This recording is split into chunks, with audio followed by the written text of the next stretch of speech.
Back to my YouTube channel.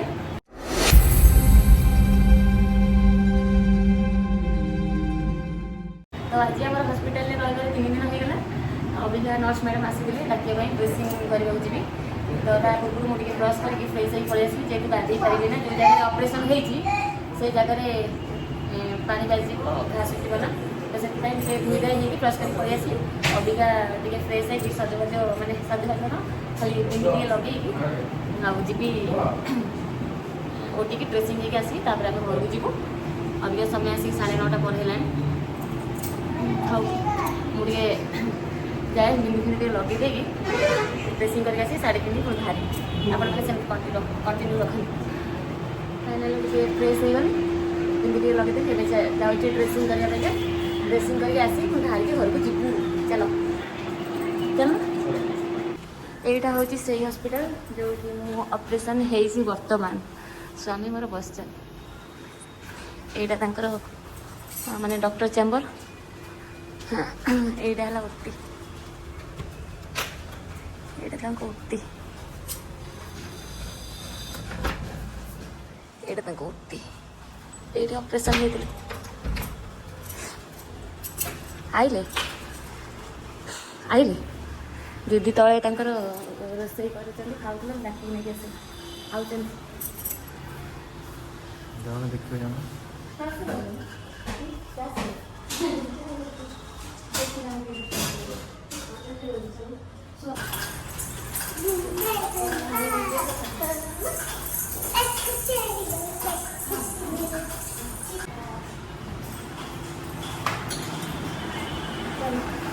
बाहर dressing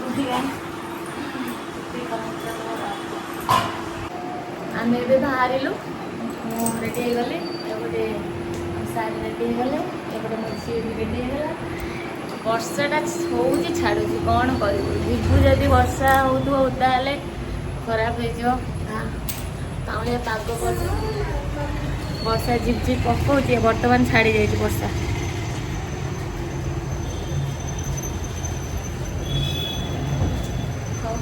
देखिए बाट में कौन हो वर्षा हम जब कौटी रहीजु आ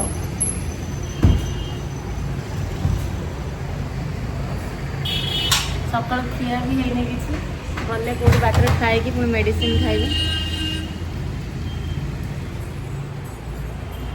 मो झील को भारी खुशी लगुच कुल लगुच घर को जाए ये बहुत बोर लगुला।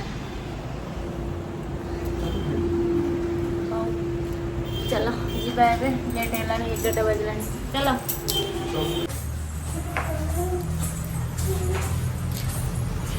चलो चलो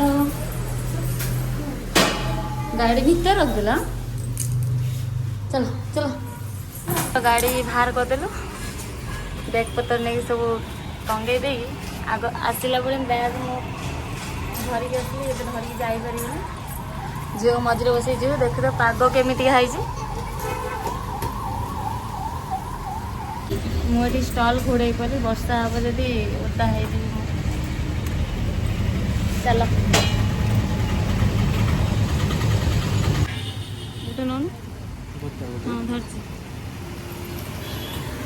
हस्पिटाल ओम मेडिकेयर हस्पिटाल ये हस्पिटाल आम थी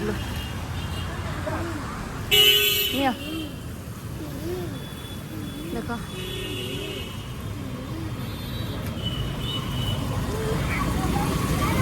हाँ पलिया एपटे पलिया रही तो छानिया हो हाँ पानी जाऊँ।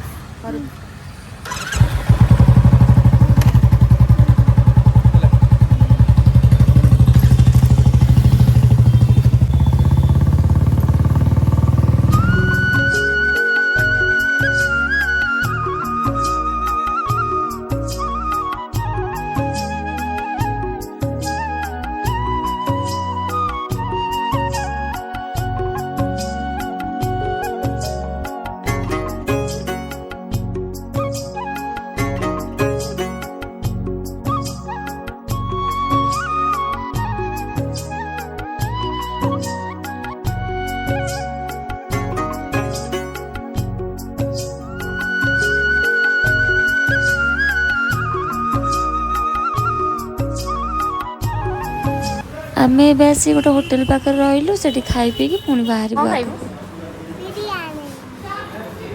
ନା ନା ବିରିୟାନୀ ନାହିଁ ଲୋ ଏଠି। ଏଠି ମାଛ ଭାତ ଖାଇବା ହେଲା। ମାଛ ଭାତ ଖାଇବା। ଖାଇଦେ କାଲିଠୁ ଭାତ ଖାଇନୁ ନା। ବିରିୟାନୀ କାଲି ରାତିରେ ଖାଇଥିଲୁ ନା? ଖାଇଥିଲୁ ନା କାଲି ରାତିରେ? ଖାଇନୁ?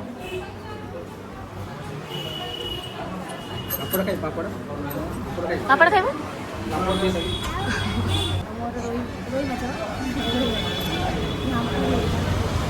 ଗେଲି ଗେଲି ତୋର କ'ଣ ମାଛ ତରକାରୀ?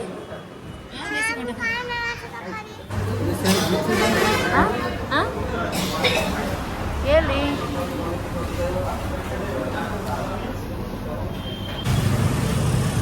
ଆମେ ଖାଇସାରିକି ଆଇସ୍କ୍ରିମ୍ ଖାଉଛୁ।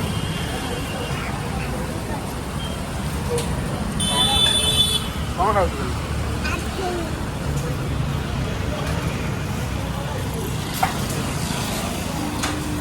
ବର୍ତ୍ତମାନ ଆମେ ଆସିକି କେନ୍ଦ୍ରାପଡ଼ା ପାଖରେ ଷ୍ଟଲ୍ ମାରିଦେଇଛି। ଖରା ହଉଛି, ଜୋରରେ ଖରା ହଉଛି। ଏଠି ଗେଲି ଶୋଇ ପଡ଼ିଛି।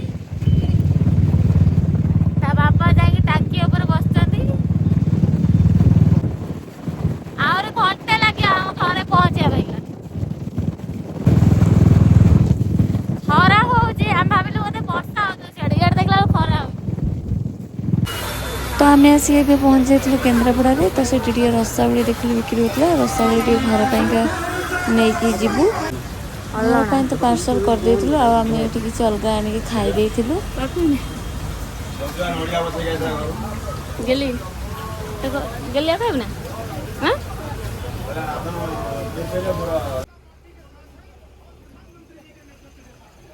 ବାପ ଝିଅ ନା ମୁଁ ପିଇବି ନା? ବାପ ଝିଅ ଥଣ୍ଡା ପିଇଲେ ତ ମୁଁ ସେଠି ଆମ ସାର୍ଙ୍କୁ କହିଲି ଯାଅ ମୋ ପାଇଁ ନେଇକି ଆସିବୁ ଟିକେ ଝାଲମୁଢ଼ି ମୁଁ ଖାଇବି। ତ ସିଏ ଚାଲିଥିଲେ ଝାଲମୁଢ଼ି ଆଣିବା ପାଇଁ। ଆମେ ଟିକେ ଛିଡ଼ା ହେଇଥିଲୁ ଦୋକାନ ପାଖରେ। ଏତେ ବାଟ ଆଇଲୁ, ଏତେ ବାଟ ଆଇଲୁ ବର୍ଷା ହେଲାନି। ଆମ ଘର ପାଖାପାଖି ଗୋଟେ ବର୍ଷା ହେଲା। ହେ ଭଗବାନ, ଜଲ୍ଦି ଜଲ୍ଦି ଗୋଟେ ଲୋକଙ୍କୁ କହୁଛି ରହିଛ, ସେ ବର୍ଷାରେ ଓଦା କରିକି ନେଉଛନ୍ତି ଆମ ଆଜି। ଫାଇନାଲି ଆମେ ଆସି ଘରେ ପହଞ୍ଚି ସାରିକି ଗାଧେଇ ପାଧେଇ ପୁରା ଫ୍ରେଶ୍ ହେଇକି ବାପ ଛୁଆ 3 ଜଣ ଚିକେନ୍ ପକୋଡ଼ା ଆଉ ମକା ବସିକି ଖାଉଛୁ। ଅଣ୍ଡା ସିଝା ଅଣ୍ଡା ତରକାରୀ ପାଇଁ ଆସିଥିଲା, ତା ଦେହରେ ମୁଁ ଗୋଟେ ନେଇ ଆସିଛି ଆଉ। ହଉ, ଆଜିର ବ୍ଲଗ୍ଟି ମୁଁ ଏଇଠି ଏଣ୍ଡ୍ କରୁଛି। ପୁଣି ନେକ୍ସଟ୍ ବ୍ଲଗ୍ ଦେଖା ହେବା। ରହିଲି।